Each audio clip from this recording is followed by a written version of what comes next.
L'intelligence économique est un mode de traitement de l'information destiné à créer de la valeur durable dans une entité. Elle est fondée sur 3 piliers essentiels. Le premier, c'est veiller en permanence et anticiper son environnement extérieur. Le deuxième, c'est se sécuriser et notamment sécuriser ses actifs immatériels, informations, données, savoir-faire, etc.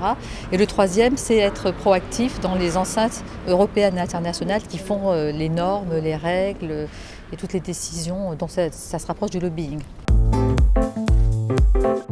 La première pratique, c'est toujours se positionner par rapport à la concurrence internationale et toujours être en benchmark. La deuxième, c'est de bien lier intelligence économique et politique des ressources humaines. Parce que si déjà les personnels de l'entreprise sont bien sensibilisés à l'intelligence économique, ils peuvent récupérer, ou ils ont déjà en eux-mêmes, un grand nombre d'informations parce qu'ils voient toute la journée des fournisseurs, des clients, des banquiers, etc.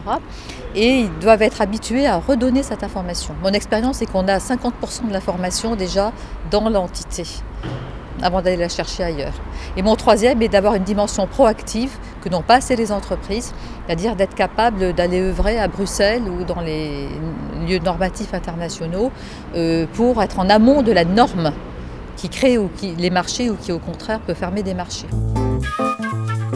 Ce document nous avait été demandé parce qu'il n'y en avait pas. Il y avait eu quelques essais, mais un document un peu complet à la fois pour les académiques, pour les entreprises, pour les administrations, n'existait pas.